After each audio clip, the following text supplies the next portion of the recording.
إنه لقرآن كريم في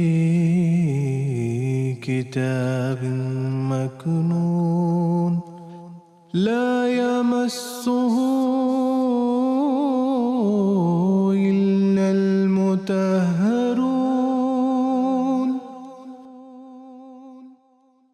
اعوذ باللہ من الشیطان الرجیم بسم اللہ الرحمن الرحیم۔ ناظرین کرام السلام علیکم ورحمۃ اللہ وبرکاتہ۔ ناظرین، بانی جماعت احمدیہ سیدنا حضرت اقدس مسیح موعود علیہ الصلاۃ والسلام کے فرزند جلیل سیدنا حضرت مرزا بشیر الدین محمود احمد صاحب المصلح الموعود خلیفۃ المسیح الثانی رضی اللہ تعالی عنہ کی پرمعارف تفسیر کبیر کے دروس کی سیریز کے تسلسل میں ہم آپ کی خدمت میں حاضر ہیں۔ ناظرین، آج کے پروگرام میں محترم مولانا زین الدین صاحب خاکسار کے ساتھ شریک گفتگو ہوں گے۔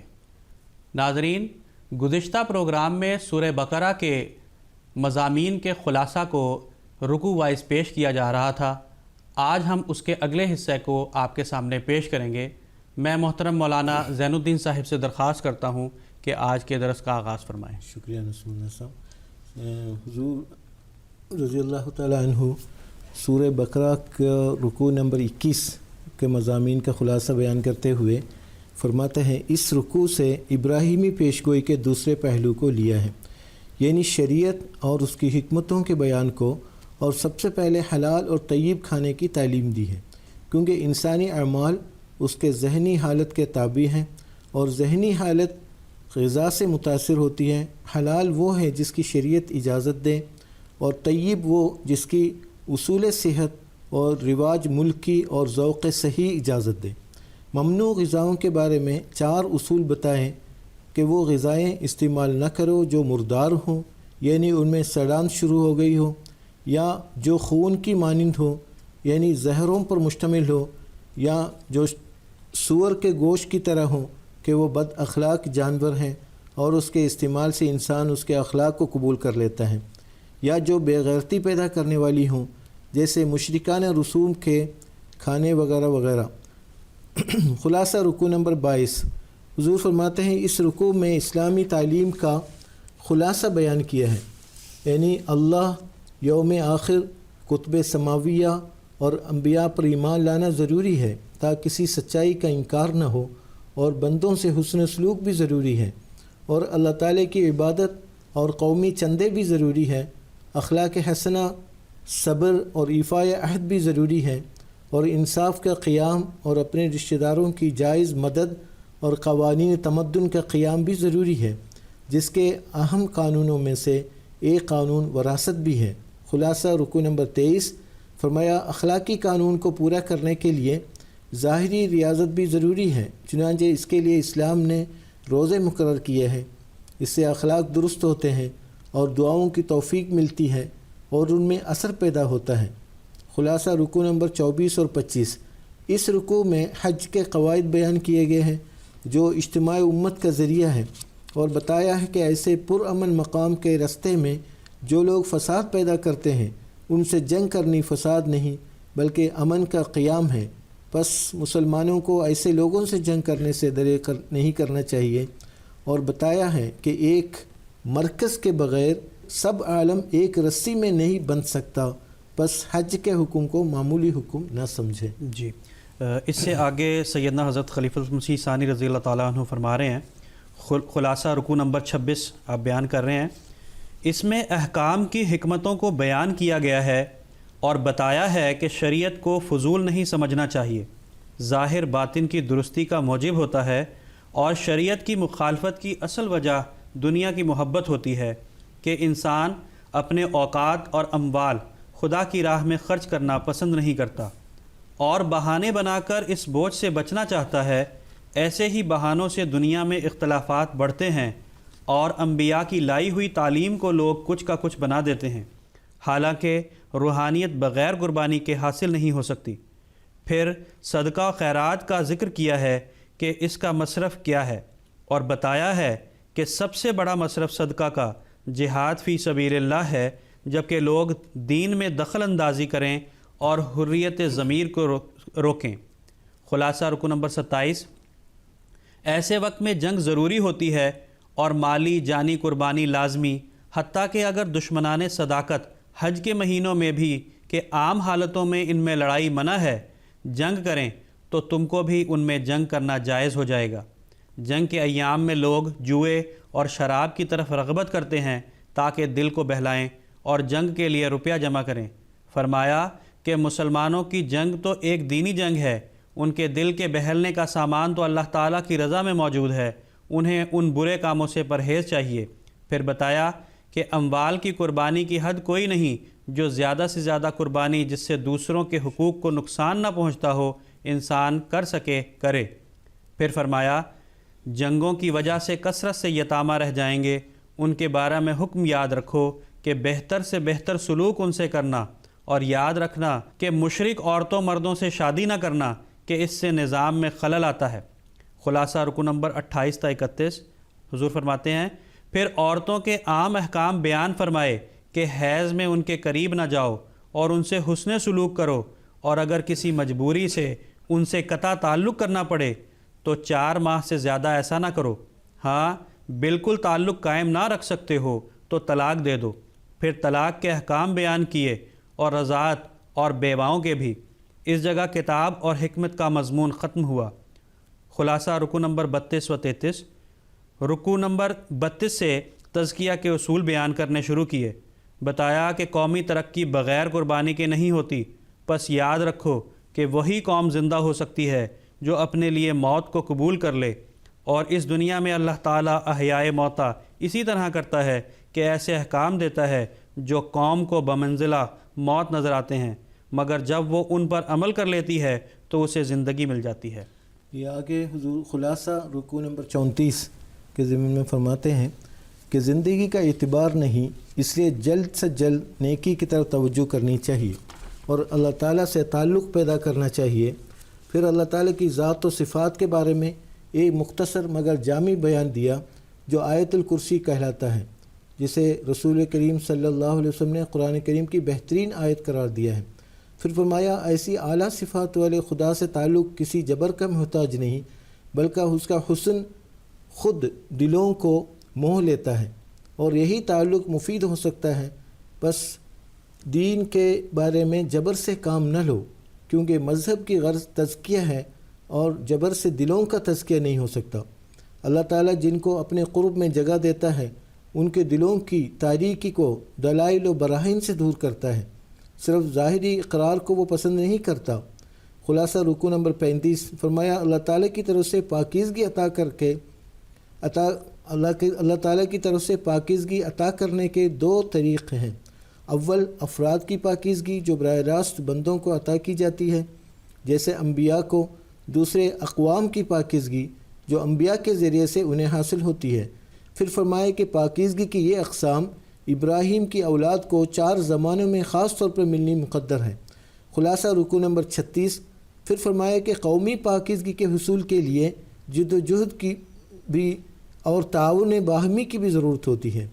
ہاں کوئی یہ اعتراض کرے کہ تعاون باہمی تو ہر قوم کی ترقی کا ذریعہ ہے، اس میں خدا تعالیٰ کے ماننے والوں کی کوئی شرط نہیں، تو اس کا جواب یہ ہے کہ جو لوگ ایمان سے آزاد ہو کر تعاون باہمی کرتے ہیں ان کے اعمال کے نتائج قربانیوں کے مطابق ہوتے ہیں، لیکن جو اللہ تعالیٰ کی خاطر ایسا کرتے ہیں ان کی قربانیوں کے نتائج ان کی کوششوں کے مقابلے پر بہت زیادہ ہوتے ہیں۔ اور ان لوگوں کی علامت یہ ہے، نمبر 1 وہ قربانیاں خدا تعالیٰ کے احکام کے قیام کے لیے کرتے ہیں، نمبر 2 وہ اپنی قربانیوں کو خدا تعالیٰ کے لیے سمجھتے ہیں اور بندوں پر احسان نہیں جتاتے۔ خلاصہ رکوع نمبر 37 جو لوگ اللہ تعالیٰ کے لیے قربانیاں کرتے ہیں ان کے عمل کبھی ضائع نہیں ہو سکتے، اور ان کے دل قربانیوں پر مطمئن ہوتے ہیں اور ان کے اعمال میں پاکیزگی پیدا ہوتی جاتی ہے۔ پھر بتایا کہ گو حسن سلوک کسی سے بھی ہو اچھا کام ہے، مگر جو لوگ دنیا کی اصلاح میں مشغول ہوں ان سے حسن سلوک زیادہ ثواب کا موجب ہوتا ہے، مگر یہ بھی یاد رہے کہ وہی حسن سلوک مفید ہوگا جو جائز طور پر کمائے ہوئے اموال سے ہو۔ آگے اس کے آگے سیدنا حضرت مسلم موعود رضی اللہ تعالیٰ عنہ آگے کا خلاصہ بیان فرما رہے ہیں. خلاصہ رکن نمبر 38 آپ فرماتے ہیں، فرمایا کہ سود کا کاروبار حسن سلوک اور تعاون باہمی کی روح کے خلاف ہے، اس سے مومن کو بچنا چاہیے. چنانچہ سود کا کاروبار کرنے والی قومیں لڑائی پر دلیر ہوتی ہیں اور امن عامہ کی پرواہ نہیں کرتیں.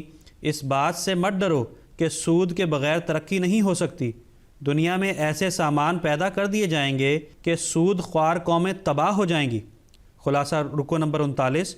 حسن سلوک اور تعاون باہمی کا ایک طریق جو اپنے اموال کلی طور پر اپنے حاجت مند بھائی کو نہیں دے سکتا لیکن قرض سے اس کی مدد کر سکتا ہے، اسے اس سے دریغ نہیں کرنا چاہیے، مگر قرض کا چونکہ کچھ مدت بعد مطالبہ ہوتا ہے اس لیے قرض کو لکھ لینا چاہیے اور گواہ مقرر کر لینے چاہیے تا فساد نہ ہو، اور اگر لکھنے والا نہ ہو تو شہادت کے طور پر کوئی چیز رہن رکھ دینی چاہیے. خلاصہ رکو نمبر 40.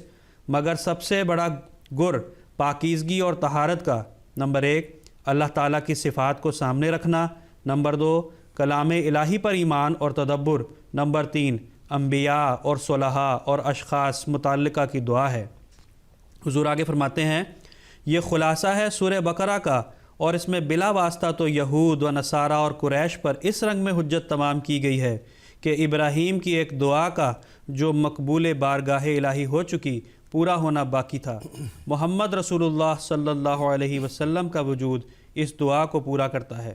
بس اگر ان کے وجود کا انکار کیا جائے تو ابراہیم بھی جھوٹے بنتے ہیں، اور ان کے جھوٹا ہونے سے موسویت اور مسیحیت بھی ساتھ ہی جھوٹی ہو جاتی ہے، اور بالواسطہ تمام دنیا پر اسلام کی صداقت ثابت ہو گئی ہے، کیونکہ انسان کی پیدائش بغیر مقصد کے نہیں ہو سکتی، اور اس مقصد کو اگر کوئی کلام پورا کرتا ہے تو وہ محمد رسول اللہ صلی اللہ علیہ وسلم کا لایا ہوا کلام ہے، کیونکہ اسی سے معرفت الہی، صحیح قانون اور فلسفہ شریعت اور پاکیزگی قلب جیسے ضروری امور حاصل ہوتے ہیں.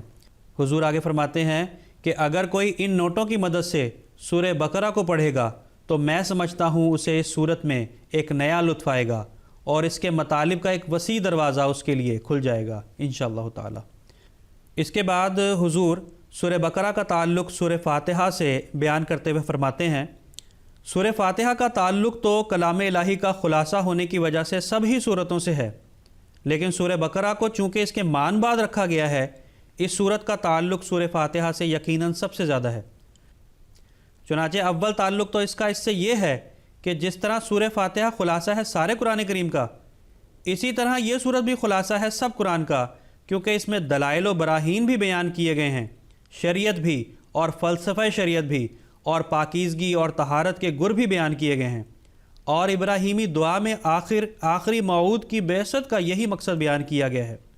دوسرا تعلق سورہ فاتحہ کا سورہ بقرہ سے یہ ہے کہ اس میں اہدنا الصراط المستقیم کی دعا سکھائی گئی تھی، اور سورہ بقرہ کی ابتداء میں آیت ذالک الکتاب لا ریب فیہ ھدی للمتقین سے ہوئی ہے، یعنی یہ سورت صراط مستقیم کی طرف لے جانے کے مقصد کو پورا کرتی ہے اور فاتحہ کی دعا کی قبولیت کا ظاہری نشان ہے. اب باقاعدہ سورہ بقرہ کا آغاز ہوتا ہے، بسم اللہ الرحمن الرحیم، میں اللہ تعالیٰ کا نام لے کر جو بہت کرم کرنے والا بار بار رحم کرنے والا ہے پڑھتا ہوں. الف لام میم، اس کی تفسیر میں حضور بیان فرماتے ہیں چونکہ یہ حروف الگ الگ بولے جاتے ہیں، انہیں حروف مقطعات کہتے ہیں، جو 1 سے لے کر 5 کی تعداد تک بعض صورتوں کے شروع میں بیان کیے گئے ہیں. حروف کی اقسام کے لحاظ سے یہ 14 حروف ہیں، اور ان کی تفصیل یہ ہے: الف لام میم صاد را کاف ہا یا عین طا سین حا قاف نون. ان میں سے قاف اور نون اکیلا ایک صورت کے پہلے آیا ہے، باقی 2 یا زیادہ مل کر آئے ہیں. ان کے معنوں کے بارے میں مفسرین میں بہت اختلاف ہے. بعض نے تو لکھا ہے کہ یہ حروف خدا تعالیٰ کے اسرار میں سے ہیں، اس لیے ان کے معنوں کے سمجھ پیچھے نہیں پڑنا چاہیے. بعض نے لکھا ہے کہ ان سے یہ مراد ہے کہ قرآن کریم بھی حروف حجاز سے بنا ہے، مگر پھر بھی معجزانہ کلام ہے. اگر یہ انسانی کلام ہوتا تو کیوں عرب انہی حروف سے ایسا کلام ایسا ہی کلام نہ بنا لیتے۔ بعض نے کہا ہے کہ یہ صورتوں کے نام ہیں، بعض نے کہا ہے کہ یہ قسمیں ہیں جو صورت کے مضمون پر اللہ تعالی نے کھائی ہے، مگر سب مطالب ایسے معمولی ہے کہ ان کی خاطر حروف مقطعات کا قرآنی صورتوں کے شروع میں رکھنا نظر میں جچتا نہیں۔ بعض نے ان کو بامعانی کلام کا خلاصہ قرار دیا ہے۔ مثلا الف لام میم کے معنی یہ کیے ہیں کہ اللہ جبریل محمد، یعنی اللہ تعالیٰ نے جبریل کے ذریعے محمد صلی اللہ علیہ وسلم پر یہ کلام نازل کیا ہے۔ یہ معنی الف لام میم کے حروف پر تو چسپاں ہو جاتے ہیں، لیکن تمام حروف مقطعات کی اس طرح تشریح نہیں ہو سکتی۔ بعض نے ان حروف کے معنی یہ کیے ہیں کہ ان میں اللہ تعالیٰ کی ان صفات کا ذکر ہے جن کی تشریح بعد کی صورت میں کی گئی ہے، اور صفات کے پہلے حروف یا بعض اہم حروف کو مضمون کی طرف اشارہ کرنے کے لیے بیان کر دیا گیا ہے، جیسا کہ میں آگے چل کر بیان کروں گا۔ یہی معنی سب سے زیادہ درست اور شان قرآن کریم اور شہادت قرآن کے مطابق ہے۔ بعض نے ان حروف سے ان آیات کے مضامین کے اوقات کی طرف اشارہ مراد لیا ہے، یعنی حروف مقطعات سے جس قدر عدد نکلتے ہیں اس قدر عرصت تک کے متعلق ان صورتوں میں واقعات بیان کیے گئے ہیں، یا یہ کہ اس زمانے کے حالات کی طرف اور ان صورتوں میں خاص طور پر اشارہ کیا گیا ہے۔ یہ معنی بھی جیسا کہ بتایا جائے گا درست معلوم ہوتے ہیں، اور رسول کریم صلی اللہ علیہ وسلم کی خاموشی کم سے کم ان کی تصدیق کرتی ہے۔ بعض مغربی مصنفین نے یہ معنی کیے ہیں کہ ان کاتبوں کے نام ہیں جنہوں نے حضرت محمد مصطفیٰ صلی اللہ علیہ وسلم کے حکم سے یہ صورتیں لکھی۔ چنانچہ انہوں نے الف سے ابو بکر، عین سے علی یا عمر، سین سے سعد، طے سے طلحہ اور ہاء سے ابو ہریرہ وغیرہ مراد لیے ہیں۔ یہ معنی اس ناواقفیت کا ایک اور ثبوت ہے جس کے باوجود مغربی مصنف اسلام کے بارے میں علمیت کا دعویٰ کرنے پر تیار رہتا ہے۔ لطف یہ ہے کہ ہاں سے حضرت ابو ہریرہ کے نام کی طرف اشارہ مراد لیا گیا ہے، اور حضرت ابو ہریرہ رضی اللہ عنہ رسول کریم صلی اللہ علیہ وسلم کی وفات سے صرف 3 سال پہلے اسلام لائے تھے، جبکہ سورہ مریم اور سورہ طٰہٰ جن میں ہاں آتی ہے دونوں ہی مکی ہے، اور ابو ہریرہ کے اسلام لانے سے 10-15 سال پہلے نازل ہو چکی تھی۔ علاوہ ازیں رسول کریم صلی اللہ علیہ وسلم کی حدیث سے ثابت ہے کہ یہ حروف بھی الہامی ہیں۔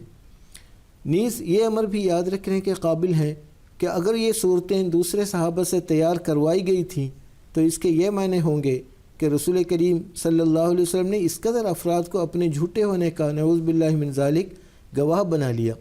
آخر جب باقی قرآن آپ نے نعوذ باللہ من ذالک خود بنایا تھا تو ان صورتوں کو صحابہ سے بنوانے کی کیا خاص غرض تھی، اور کیوں ان کو ایک افتراء کا گواہ بنایا؟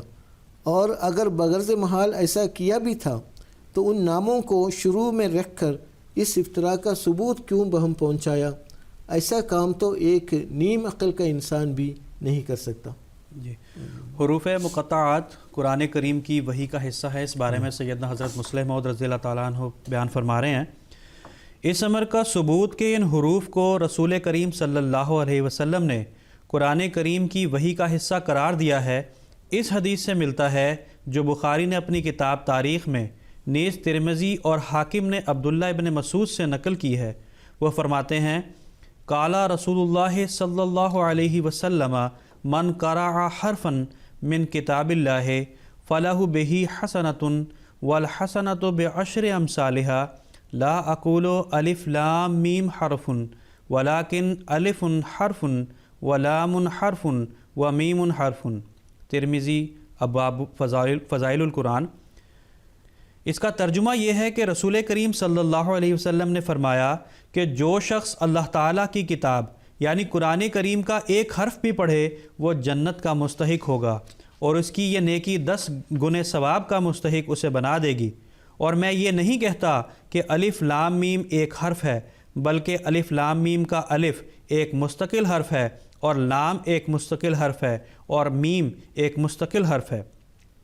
اس شہادت کی موجودگی میں کون خیال کر سکتا ہے کہ یہ حروف کاتبوں نے اپنے نام کے لیے بطور علامت کے صورتوں کے شروع میں رکھ دیے تھے؟ پھر لطف یہ ہے کہ دعویٰ تو یہ ہے کہ کاتبوں نے اپنے ناموں کی علامت کے طور پر یہ حروف لکھے تھے، لیکن الف لام میم کا ترجمہ یہ کیا کہ امر علی محمد، مجھے اس کے لکھنے کا محمد صلی اللہ علیہ وسلم نے حکم دیا ہے۔ ان معنوں سے تو کسی شخص کا نام بھی ظاہر نہیں ہوتا، پھر یہ علامت کس بات کی ٹھہرے؟ اس حدیث سے بھی جو جابر بن عبداللہ رضی اللہ تعالیٰ عنہ سے ابھی بیان کی جائے گی، اس امر کا ثبوت ملتا ہے کہ رسول کریم صلی اللہ علیہ وسلم نے الف لام میم کو وحی الہی کا حصہ قرار دیا ہے۔ حروف مقطعات کے متعلق مزید بیان فرماتے حضور فرماتے ہیں، میں نے ایک معنی ان حروف کے یہ بتائے تھے کہ ان کے عدد کے مطابق سالوں کے واقعات کی طرف ان کے بعد کی سورہ میں اشارہ کیا گیا ہے۔ یہ معنی ایک یہودی عالم نے کیے تھے اور رسول کریم صلی اللہ علیہ وسلم کے سامنے اس نے ان کو دہرایا۔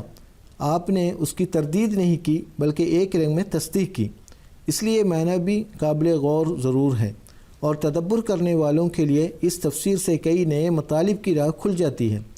وہ حدیث جس میں اس تشریح کا ذکر آتا ہے یوں ہے، ابن اسحاق نے اور بخاری نے نیز ابن جریر نے ابن عباس سے اور انہوں نے جابر بن عبداللہ سے یوں روایت کی ہے، ابو یاسر بن اخطب رسول کریم صلی اللہ علیہ وسلم کے زمانے میں مشہور یہودی علماء سے تھا۔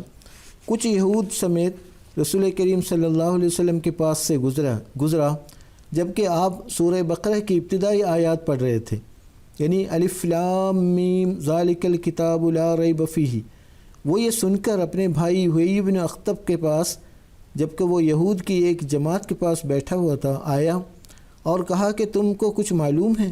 میں نے محمد صلی اللہ علیہ وسلم کو کیا پڑھتے سنا ہے؟ خدا کی قسم میں نے سنا ہے کہ وہ اپنے اوپر نازل ہونے والے کلام میں سے یہ کلام پڑھ رہے تھے، الف لام میم ذالک الکتاب۔ اس پر حیی نے کہا، فی الواقع تم نے یہ کلام سنا ہے؟ اس نے کہا کہ ہاں۔ اس پر حیی نے اپنے ساتھیوں کو لے کر رسول کریم صلی اللہ علیہ وسلم کے پاس آیا اور کہا کہ اے محمد صلی اللہ علیہ وسلم، کیا آپ کے متعلق یہ بات نہیں کہی جاتی کہ آپ اپنے اوپر نازل ہونے والے کلام میں سے ایک یہ وحی بھی سناتے ہیں کہ الف لام میم ذالک الکتاب؟ آپ نے فرمایا یہ درست ہے۔ اس نے کہا کیا یہ کلام جبریل نے اللہ تعالیٰ کی طرف سے آپ پر نازل کیا ہے؟ آپ نے فرمایا ہاں۔ حیی نے کہا آپ سے پہلے بھی انبیاء آئے ہیں، ہمیں معلوم نہیں کہ سوائے آپ کے ان میں سے کسی کے لیے اللہ تعالیٰ نے اس کی حکومت کی مدت اور اس کی قوم کا عرصہ بیان کیا ہو۔ پھر اس نے اپنے ساتھیوں کو مخاطب کیا اور کہا کہ الف کا ایک لام کے 30 اور میم کے 40، یعنی کل 71 سال ہوئے۔ کیا تم ایسے نبی کے دین کو قبول کرو گے جس کی حکومت کا عرصہ اور جس کی امت کا زمانہ کل 71 سال ہے؟ پھر رسول کریم صلی اللہ علیہ وسلم کی طرف مخاطب ہوا اور پوچھا کہ اے محمد صلی اللہ علیہ وسلم، کیا ان کے علاوہ اور حرف بھی آپ پر نازل ہوئے ہیں؟ آپ نے فرمایا ہاں۔ اس نے پوچھا کیسا؟ آپ نے فرمایا الف لام میم صاد۔ اس نے کہا یہ زیادہ گراں ہے اور لمبا عرصہ ہے۔ الف کا 1، لام کے 30، میم کے 40 اور صاد کے 90، کل 161 سال ہوئے۔ پھر پوچھا کیا ان کے سوا اور حروف بھی آپ پر نازل ہوئے ہیں؟ آپ نے فرمایا ہاں۔ اس نے کہا وہ کیا؟ آپ نے فرمایا الف لام را۔ اس نے کہا یہ اس سے بھی زیادہ گراں اور لمبا عرصہ ہے۔ الف کا ایک لام کے 30، را کے 200، کل 231 ہوئے۔ پھر کہنے لگا کیا ان کے سوا اور حروف بھی ہے؟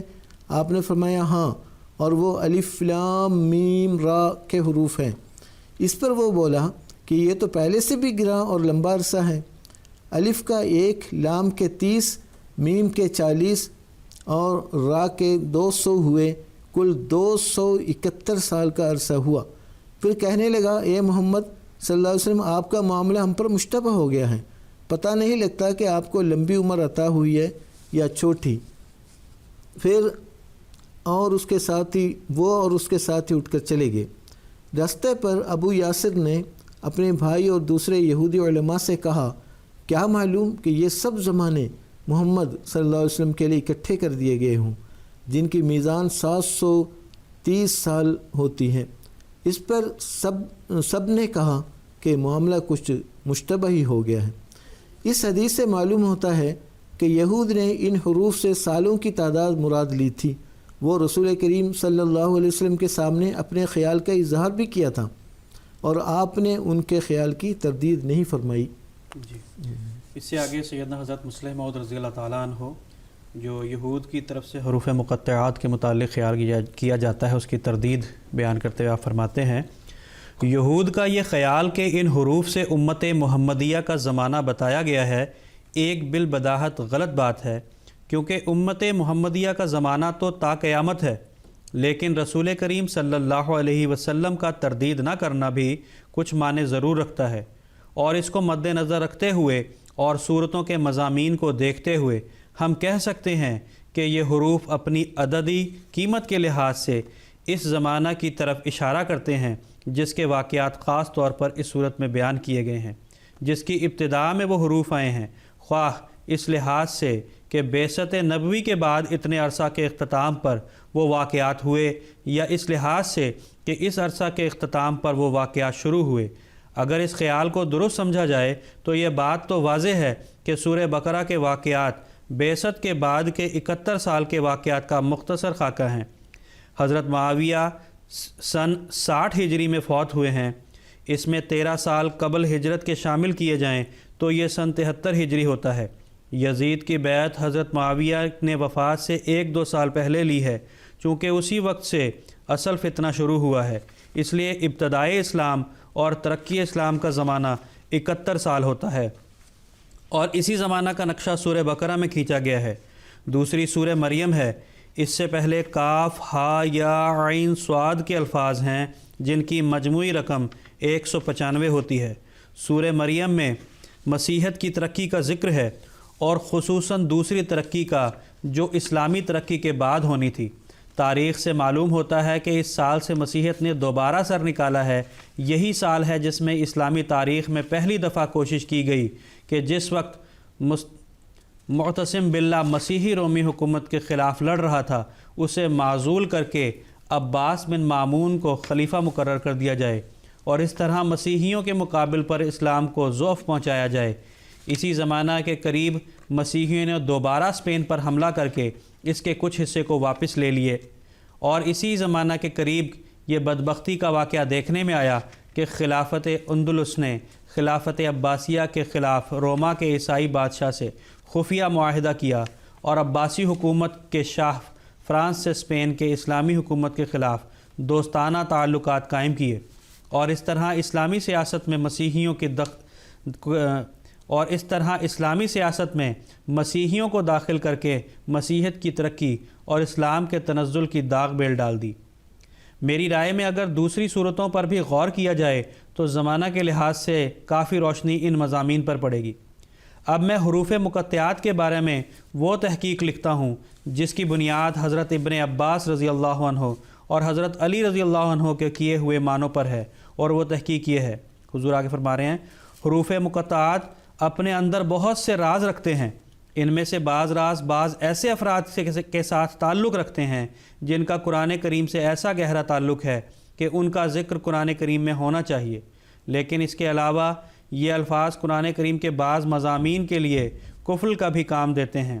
کوئی پہلے ان کو کھولے تب ان مضامین تک پہنچ سکتا ہے، جس حد تک ان کے معنوں کو سمجھتا جائے اسی حد تک قرآن کریم کے مطالب کھلتا جائے گا۔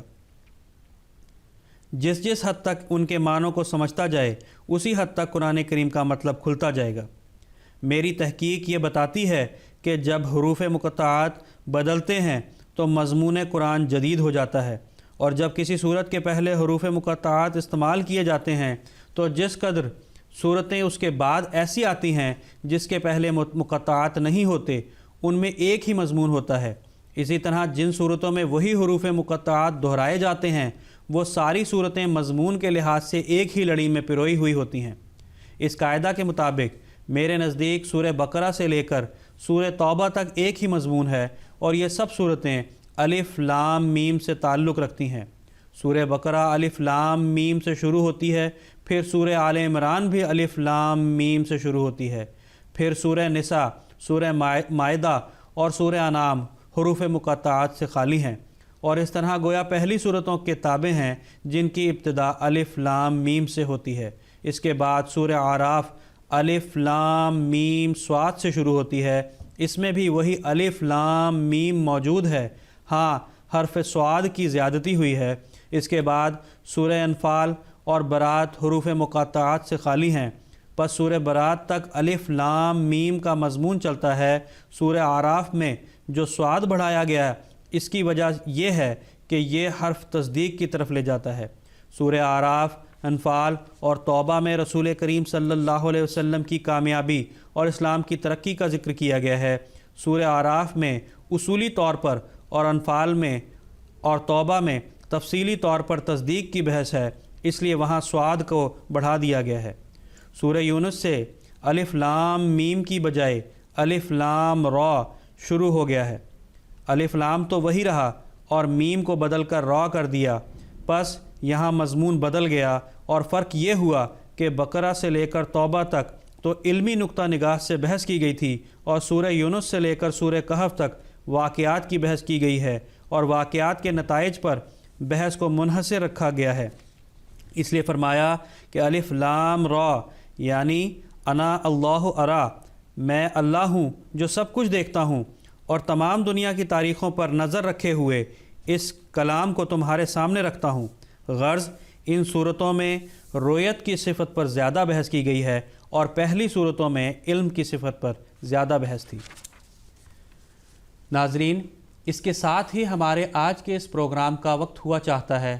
انشاءاللہ العزیز آئندہ اس سے آگے کی تفسیر لے کر آپ کی خدمت میں حاضر ہوں گے۔ تب تک کے لیے ہمیں اجازت دیجیے۔ السلام علیکم ورحمۃ اللہ وبرکاتہ۔